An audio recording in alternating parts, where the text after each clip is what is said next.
बिना श्री भगवान का भजन किए त्रिकाल में कभी कोई सुखी, शांत, आनंदमय, निर्भय ये पद की प्राप्ति नहीं कर सकता। सुखी पद है जहां किसी वस्तु, व्यक्ति, किसी पदार्थ की मांग ही नहीं है, ऐसा सुख। निर्भय पद ऐसा है जहां कोई भय का लेश भी नहीं, क्योंकि जिसके भय से भयभीत होकर मृत्यु काम करती है, काल भी जिसके भय से भयभीत रहता है, वैसी निर्भय भुजाओं का आश्रय पा लेता है, परम शांत चित्त हो जाता है, कोई भी द्वंद्व उसे विचलित नहीं कर सकता। ऐसी अगाध महिमा है प्रभु की कि जो भक्त उनकी उपासना में अपने चित्त को समर्पित करता है, इतने समर्थ होते हुए प्रभु उसको इतना प्यार करते हैं कि जैसे बछड़े के पीछे गाय रंभाती डोलती है, ऐसे। और सामर्थ्य ऐसी आज तक कोई पार नहीं पा पाया, न वेद, न ऋषि, न मुनि। पर हम ऐसी मंद बुद्धि से युक्त हो गए हैं, माया के द्वारा हमारा ज्ञान ढक दिया गया है कि हम चाहते तो सुख है, शांति है, आनंद है, विश्राम, थक गया जन्म मरण के चक्र से, अब मुझे विश्राम चाहिए, जहां ये दुख ना हो, जन्मना है, रोग ग्रसित होना है, अभाव है, नाना प्रकार की विपत्तियां हैं, और आखिरी विपत्ति मृत्यु। थक गया इनको भोगते भोगते। अब ऐसा विश्राम स्थल जहां इनका प्रवेश नहीं, वो है श्री भगवान। पर हमारी ऐसी मंद बुद्धि है कि हम विषयों के द्वारा सुखी होना चाहते हैं और नाशवान शरीरधारियों के बल से हम निर्भय होना चाहते हैं, और धन संपत्ति के बल से हम बड़े होना चाहते हैं, लोक सम्मान से हम शांत होना चाहते हैं, हमारा बड़ा प्रतिष्ठा है, बड़ा मान है। ये भ्रम हो गया हमें, हमारी बुद्धि मंद पड़ गई है। अगर हमारे जीवन निर्वाह के लिए धन चाहिए ही, माना आपकी स्थिति नहीं है ऐसी, आपको धन चाहिए, तो आप अधर्म का आश्रय मत लीजिए। आप पापाचरण करके धन का संग्रह करेंगे, वो आपके परिवार को, आपके शरीर को, आपकी बुद्धि को, मन को महान अशांत कर देगा। पर आपकी बुद्धि पवित्र नहीं है तो निर्णय ठीक नहीं कर पाती, तो लगता है इन किन प्रकारेण धन आना चाहिए जिससे हम अपने परिवार को सुखी कर सकें और हम सुखी हो सकें। आपको धन चाहिए तो परम धनी श्री हरि, श्री कृष्णचंद्र जी का आश्रय ले लो। विश्वास कीजिए, आपकी मांग खत्म कर देंगे, इतने बड़े वो दाता हैं। आपको ऐसा संतोष धन प्रदान करेंगे कि बाहर के बड़े बड़े धनवान भी उस संतोष सुख की झांकी कल्पना भी नहीं कर सकते जो आपको प्राप्त होगा। जिसे संतोष सुख प्राप्त हो गया वो ब्रह्मा से भी बड़ा धनी हो गया। ये संतोष भगवत कृपा से प्राप्त विवेक के द्वारा होता है। अगर हमको लौकिक धन भी चाहिए तो उन्होंने ही तो प्रकट किया है। इस पृथ्वी में खाने हैं, जैसे गेरू की लाल मिट्टी हुई, ऐसे ही तांबे की, स्वर्ण की, हीरे की, ये सब खाने हैं। और एक भ्रकुटी के संकेत मात्र से माया ने सब रच दिया। आपको कुछ चंद रुपए चाहिए, कुछ थोड़ा सा हमें सुख सामग्री चाहिए, तो अधर्म का आचरण लेकर क्यों भटक रहे हो? मालिक से मांगो, जगत के मालिक हैं, आप उनके अंश हो, इनसे अपनापन करो। प्रभु आपने जीवन दिया है तो जीने की व्यवस्था जो हमें चाहिए वो दे दीजिए। बिना मांगे वो सबको जीवन धारण करने की आवश्यकता दे रहे हैं, पर आपको जो चाह करनी तो इन्हीं से कीजिए। अगर किसी भी तरह से प्रभु का आश्रय ले लिया जाए तो मंगल कर देते हैं।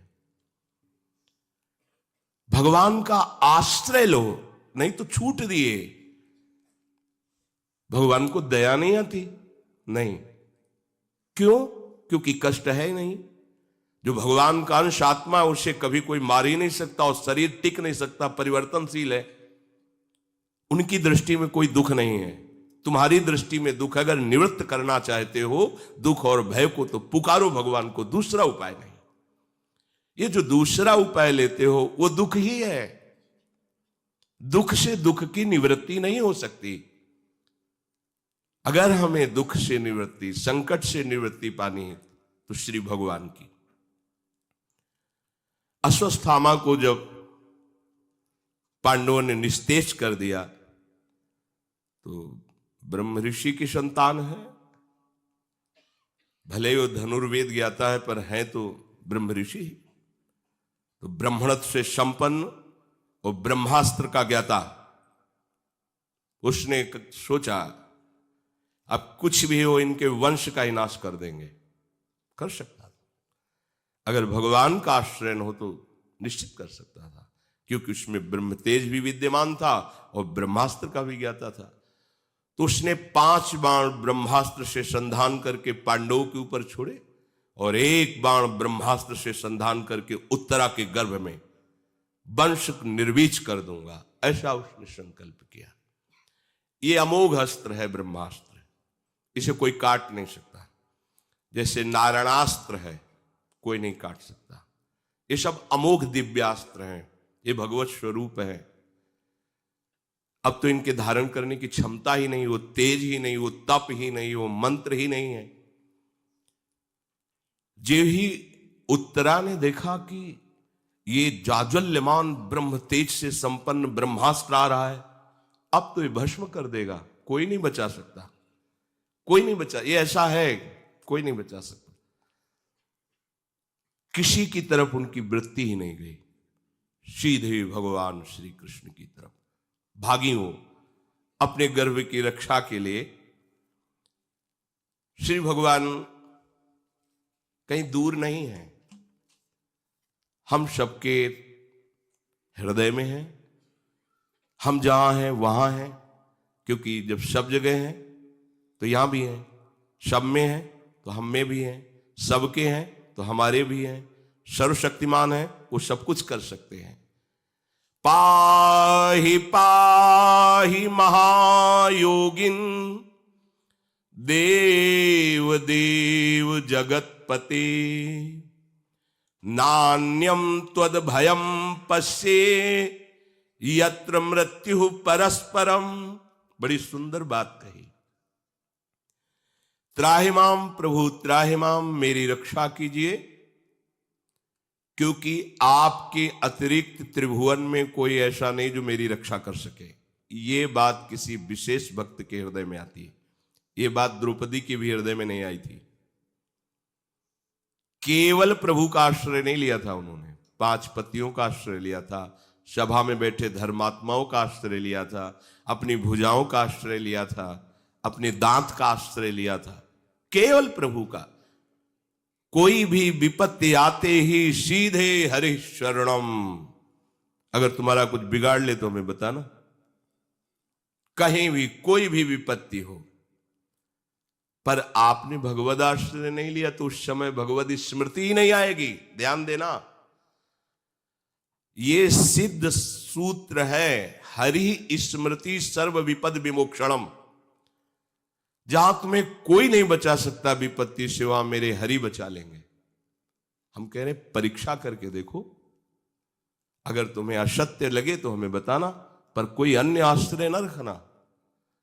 जब कोई विपत्ति आए तो सीधे हरि को पुकारना और हृदय से पुकारना, आर्त भाव से पुकारना, क्योंकि भगवान तक आवाज पहुंचती है भाव। भाव पूरी टेर ही करती मुझे लाचार है, भाव बिन सुनी पुकारे मैं कभी सुनता नहीं। स्पष्ट समझ लीजिए, भाव पूरी टेर ही करती मुझे लाचार है। भाव का भूखा हूं मैं और भाव ही एक सार है, भाव से मुझको भजे तो भाव से बिड़ा। ये हम कहानी नहीं सुना रहे आपको, ये सब सत्य विषय है। जीवन में आप भी अनुभव करके देखो, भगवान कोई कहानी नहीं है, त्रिकाल सत्य सच्चिदानंद है, अभी है, इसी क्षण है, हमारे समीप है, हमारे हृदय में, हमारे प्यारे हैं, लाड़िले हैं। प्रभु नान्यम त्वद्भयम पश्ये यत्र मृत्यु परस्परम, यहां हम किससे सहयोग मांगे? सब मृत्यु से भयभीत है, कोई मृत्यु पर विजय प्राप्त नहीं कर सकता, तो इनसे हम आश्रय क्या लें इनसे कि हमारी रक्षा कर लेंगे? खुद मरने वाले हैं, आज नहीं तो कल, समय ऐसे जाता है ऐसे। बोले कितने साल के हो? बोले 50 वर्ष, 60 वर्ष के हो गए, 60 वर्ष व्यतीत हो गए। आपको पता चला अब भी वही कामना, अब भी वही वासना, अब भी वही जीने की चाह। जीना क्यों चाहते हो? क्योंकि मैं भोग भोगना चाहता हूं। भोगना क्यों चाहते हो? क्योंकि सुखी होना चाहता हूं। तो अभी तक भोग कर सुखी नहीं हुए, तो आप क्या हो लोगे? अब तो 60 के होने जा रहे हो, 70 के हो गए, इसके बाद राधे राधे। प्रभु पश्ये यत्र मृत्यु परस्परम, सब जितने हैं परस्पर मृत्यु से भयभीत, इनका क्या मैं आश्रय लूं? इसलिए हे नाथ, मुझे भले मृत्यु प्राप्त हो जाए, पर मेरे गर्भस्थ शिशु की आप रक्षा कर लो। भगवान का एक नाम है भक्त वत्सल, और भगवान का एक नाम है कर्तुम अकर्तुम अन्यथा कर्तुम सर्वसमर्था सा ईश्वरा। करने वाली बात हो जाएगी, जो बिल्कुल नहीं होने वाली वो भी बात हो जाएगी, जो किसी भी तरह से नहीं होने वाली वो भी बात हो जाएगी। कर्तुम अकर्तुम अन्यथा कर्तुम सर्वसमर्था सा ईश्वरा। उपधार वचस्तस्या भगवान भक्तवत्सलः, अपांडवमिदं कर्तुम द्रोणेरस्त्रमबुध्यत। पांडवों से हीन कर दूंगा, निर्वीज कर दूंगा इस पृथ्वी को, ऐसा संकल्प करके घोर ब्रह्मास्त्र का संधान अश्वत्थामा ने किया था।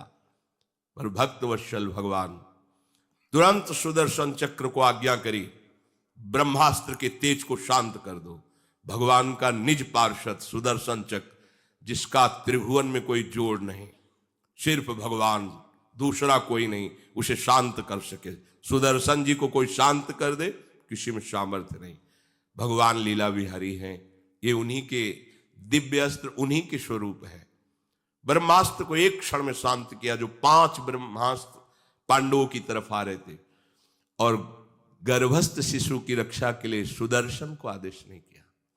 आप तत्काल कवच बन करके गर्भस्थ शिशु को ऐसे अंदर प्रवेश, भगवान के लिए कोई कठिन कार्य थोड़ी है। हृदय से गर्भ में आ गए और गर्भस्थ शिशु का कवच बन गए, तो ब्रह्मास्त्र क्या भगवान के श्री अंग का स्पर्श कर सकता है क्या? नहीं, भगवान के श्री अंग के तेज से तत्काल शांत हो गया, अंतर ध्यान हो गया। उसी गर्भस्थ शिशु को वहीं श्री कृष्ण का साक्षात्कार होता है। जब वो बाहर प्रकट होते हैं तो उनका नाम परीक्षित रखा जाता है। वही समय परीक्षा, जिसको मैंने गर्भ में देखा वो कहां है, कौन है, कौन है? आपको अगर कष्ट निवृत्ति चाहिए तो इनसे बड़ा कौन होगा जो आपको बचा? यहां कौन बचा सकता था? उत्तरा के गर्भ की कोई रक्षा कर सकता था क्या ब्रह्मास्त्र से? नहीं, पर श्री भगवान। कुंती जी आई, हाथ जोड़कर खड़ी हुई, भगवान हम आपसे एक वरदान चाहती हैं। क्या? तो कहा विपदा शंतुना शश्वत तत्र तत्र जगद्गुरु भवतो दर्शनम यत्स्याद पुनर्भव दर्शनम। प्रभु मुझे विपत्ति दे दो और पग पग पर विपत्ति दे दो। तो भगवान हंस दिएगा, आज तक तो किसी भक्त ने ऐसा नहीं मांगा। आप विपत्ति क्यों चाहती है? सब चाहते संपत्ति मिले, विपत्ति का मुख न देखना पड़े। बोले विपत्ति की कृपा हमने देखी, जब जब विपत्ति पड़ी तब तब आप हमारी तरफ दौड़ते हुए आए, और जब संपत्ति दी तो आप वापस चले गए। आपका पीठ करके जाना मुझे नहीं अच्छा लगता।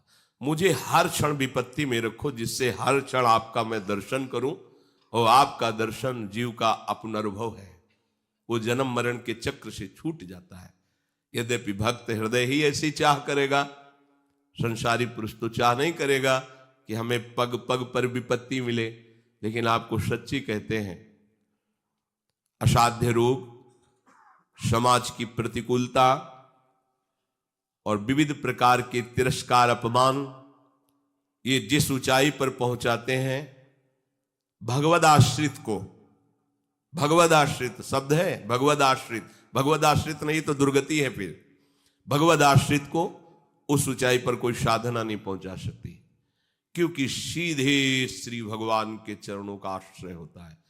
और आश्रित का फिर क्या, सोना भी भजन होता है, चलना परिक्रमा होता है, बोलना स्तुति होती है, सारी क्रियाएं उसकी पूजा होती है। जो संपूर्णतया भगवद आश्रित हो गया है, अब उसको अलग से कोई अनुष्ठान नहीं करना पड़ता, हर चेष्टा उसको भगवत प्रसन्नता का हेतु बना देती है। पर चलो, यदि अपनी ऐसी स्थिति नहीं है तो हमें चाहिए कि हम धन चाहें तो केवल प्रभु से चाहें, हमें दुख निवृत्ति चाहिए तो केवल प्रभु से चाहिए, और हमें जानना है तो केवल प्रभु को जानना है। प्रभु को जान गए तो कुछ जानना और पाना बाकी नहीं रहेगा। इस पर ध्यान दीजिए, इसका पता सबको नहीं है। आप जो चाह कर रहे हैं, ये सब आपको बाधा रूप में मिल जाएगी। लोक लोकांतर का वैभव, सिद्धियां, ये बाधा है। आप केवल प्रभु की चाह कर लो, प्रभु का आश्रय लेकर प्रभु को जान जाओ, जिज्ञासु भक्त, तो आप तृप्त हो जाओगे। भगवान कह रहे हैं, तेषां ज्ञानी नित्य युक्त एक भक्तिर्विशिष्यते, प्रियो हि ज्ञानिनोत्यर्थ महं स च मम प्रियः। अर्जुन, ये जो 4 प्रकार के हम तुम्हें भक्त बताए, देखो भगवान कितने कृपालु हैं। धन मांगने वाले को भी भक्त भगवान कह रहे हैं, क्योंकि वो केवल भगवान से मांगे तो भगवान की आराधना करे, और उनसे धन मांगे तो भगवान अपना भक्त मान लेते हैं। जिसे भगवान अपना भक्त मान लेते हैं, उसके मंगल में, उसके आनंद में कोई बाधा नहीं पहुंचा सकता। जो भगवान से कष्ट निवृत्ति चाहता, भगवान उसको अपना भक्त मान लेते हैं। कितने कृपालु हैं, कितने उदार हैं। भगवान कहते हैं, ये 4 भक्त मुझे प्रिय हैं, पर इनमें जो ज्ञानी है, ये मुझे विशेष प्रिय है, विशेष प्रिय है। तेषाम ज्ञानी नित्य युक्ता। ज्ञानी भक्त का तात्पर्य केवल अहम ब्रह्मास्मि से नहीं है। ज्ञानी भक्त का तात्पर्य है जिसने ये जान लिया कि भगवान के सिवा ना कुछ था, न है, न रहेगा। तो यहां जितनी हमारी चेष्टाएं हो रही हो, सब भगवान के लिए हो। जो हमारी आत्मा रूप में स्फुरित है, जो बाहर श्री कृष्ण रूप से जाने जाते हैं, जो उपनिषदों में ब्रह्म रूप से जाने जाते हैं, योगी जन जिन्हें परमात्मा कहते हैं, वो मेरे प्रीतम हैं। इससे बड़ा ज्ञान कुछ नहीं है। इसीलिए यहां उदाहरण में सबसे श्रेष्ठ ज्ञानी जो भगवान को प्रिय है, उसमें गोपी जनों को दिया गया है। क्योंकि ज्ञान शिरोमणि श्री सुखदेव जी, भगवान शंकर, उद्धव, शनकादि गोपियों की चरण रज माथे पे लगाते हैं। तो इनसे बड़ा कोई ज्ञानी नहीं हुआ, क्योंकि ये सब सृष्टि के महान ज्ञानी जन हैं। उद्धव जी बृहस्पति के समान ज्ञान, क्योंकि उनके शिष्य हैं, और शनकादि तो जन्म सिद्ध ज्ञानी, और भगवान शंकर तो ज्ञान समुद्र हैं। ये बड़े बड़े महापुरुष गोपियों की चरण रज माथे पे लगाए। सबसे बड़ी ज्ञान की श्रेणी में गोपी जन है। तो बोले गोपी जन तो प्रेम की श्रेणी में है, ज्ञान की श्रेणी में। तो जो ज्ञान उपनिषदों में है वो गोपीजनों की एक वृत्ति है। न खलु गोपिका नंदनो भवा न खिल देहिनाम अंतरात्मदिक, यही तो है ज्ञान का स्वरूप। सर्वम खलमिदम ब्रह्म, तो कह रहे न खलु गोपिका नंदनो भवा न खिल देहिनाम अंतरात्, ये ज्ञान है। और इस ज्ञान में स्थित होते हुए या दोहने अवहनने मथनोपलेप प्रेंखेंखनार्भरुदितो क्षण मार्जनादो गायन्ति चैनमनुरक्त धियो श्रुकंठयो धन्या ब्रज स्त्रियः उर्क्रम चित्तयाना। ये गोपियां परम धन्य है। देखो इनकी दिनचर्या, ये गऊं का दूध दूहते समय, धान कूटते समय, दही मत्ते समय, आंगन लीपते समय, बालकों का पालन पोषण करते समय, जितनी भी सेवाएं गृहस्थी की है सब ये कर रही हैं। पर इनका चित्त श्री कृष्ण में लगा हुआ है और वाणी से नाम कीर्तन कर रहे, गुण कीर्तन कर रहे। ये है सबसे बड़े ज्ञानी का लक्षण। आज अपने लोग थोड़ा ज्ञान प्राप्त कर लेते हैं तो बोले मूर्ति पूजा निषेध, ये ठाकुर जो साकार रूप लिए हुए हैं ये मायाकृत है। ज्ञान क्या प्राप्त हुआ? अगर आपको वास्तविक ज्ञान है तो सर्वम खलमिदम ब्रह्म, तो निषेध क्या बचा इसमें? क्या ज्ञान हुआ? पर वो है अपने मन में ही ज्ञानी मान लेते हैं और फिर बोलने लगते हैं। असली ज्ञानी कौन? जो आत्मस्वरूप में भी प्रभु को देख रहा है और प्रीतम रूप में भी प्रभु को देख रहा है और सारी चेष्टाएं व्यवहार की करते हुए प्रभु का निरंतर नाम जप कर रहा है। आजकल अपने लोग ऐसे ज्ञानी हो जाते हैं कि ज्ञान को थोड़ा सा पढ़ लिया है, केवल अनुभव नहीं हुआ, बोध नहीं हुआ, और हम एक दूसरे की अवहेलना और निंदा करने लगते हैं, एक दूसरे संप्रदाय की, एक दूसरी उपासना की। परिणाम माया में ही भटकना होता और हम कहलाते हैं ज्ञानी। देखो ज्ञानी शनकादि हैं, क्या है इनका चरित्र? हरिशरणम निरंतर जपते हैं और भगवान की चर्चा परस्पर, चार महात्मा ये चारों भाई, कोई प्रवक्ता बन जाता है, तीन श्रोता बन जाते, हर समय चलती रहती अखंड भगवान की गुण लीला का गायन श्रवण और नाम कीर्तन। ये है ज्ञान का स्वरूप। वही आत्मा है, वही हमारे प्रीतम है। भगवान शंकर का माता को श्रोता बना दिया, जगदम्बा को, और जगत पिता स्वयं वर्णन कर रहे हैं। कभी मां वर्णन कर रहे हैं तो प्रभु सुन रहे हैं।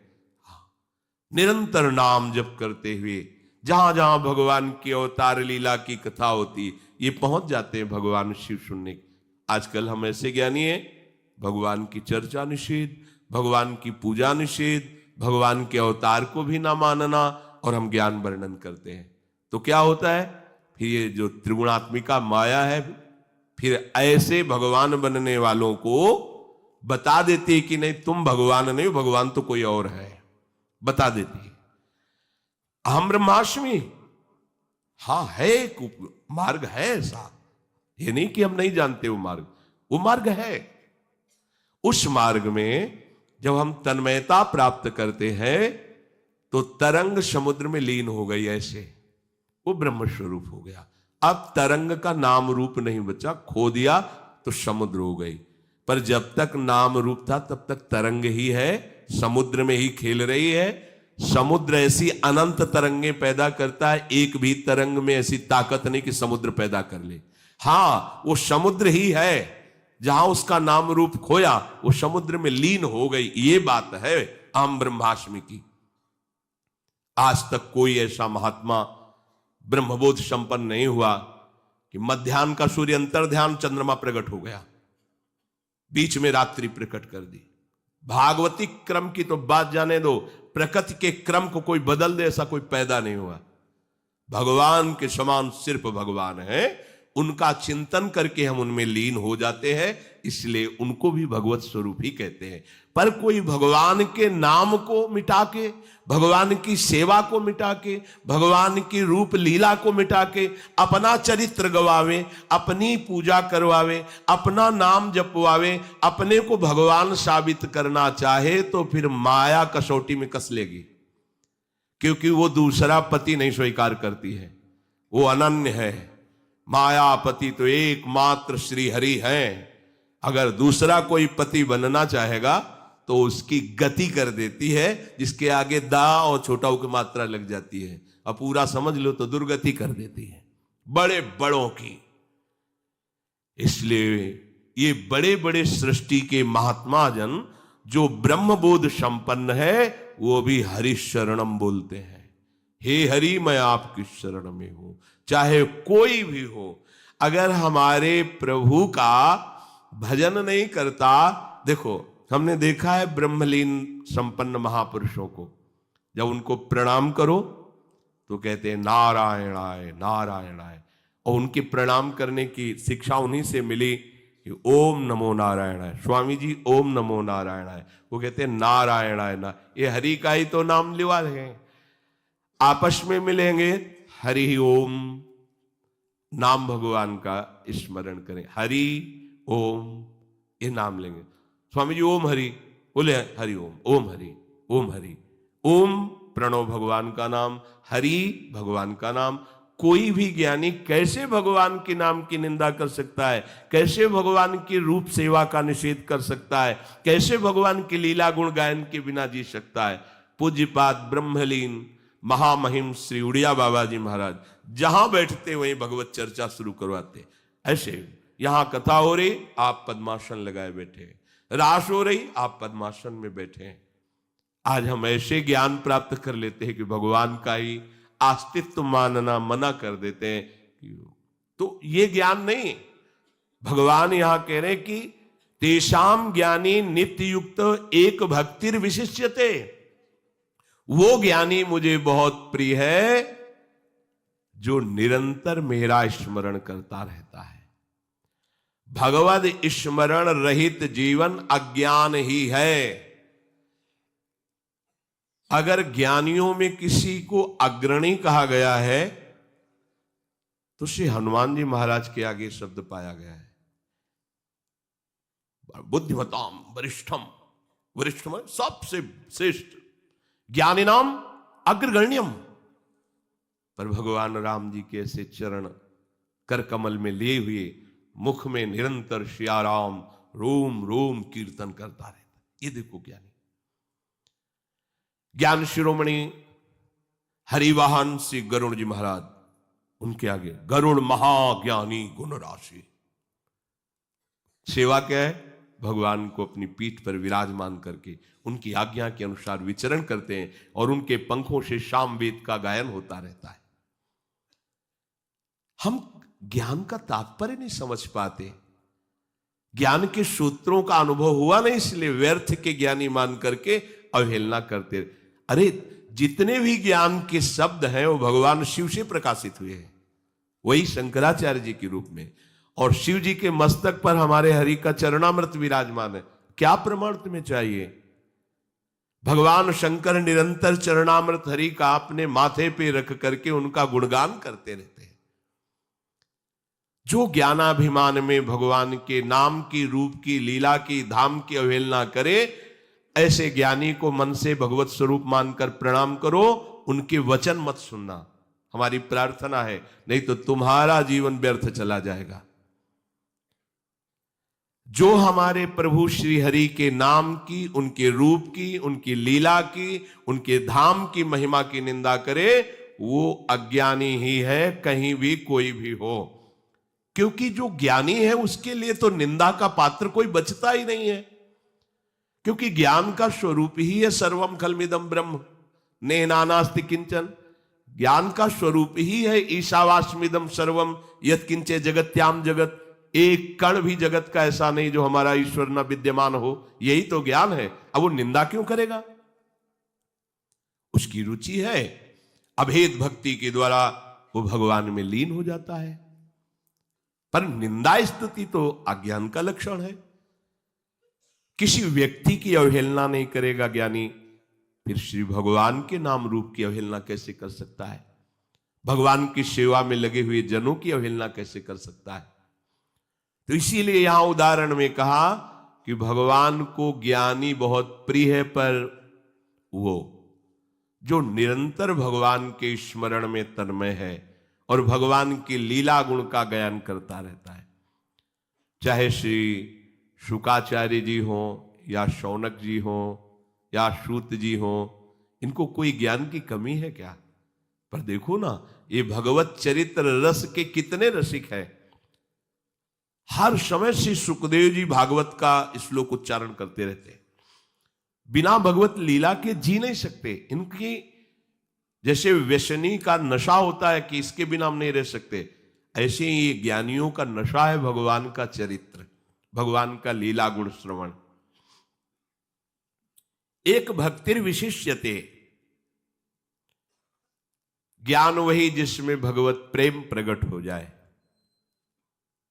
अगर आत्मरति नहीं हुई तो वो ज्ञान किसी काम का नहीं। जिसे हम भक्ति में कृष्ण रति कहते हैं, ज्ञान में आत्मरति है।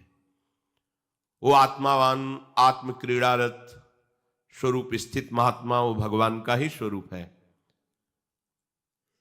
पर कहीं वो भगवान की निंदा, आज तक हम ऐसे महात्माओं को कभी ऐसी निंदा करते नहीं देखा। गंगा किनारे गुरु कृपा से ऐसे बहुत से ब्रह्मलीन महात्मा मिले जो वास्तविक ब्रह्मबोध संपन्न थे।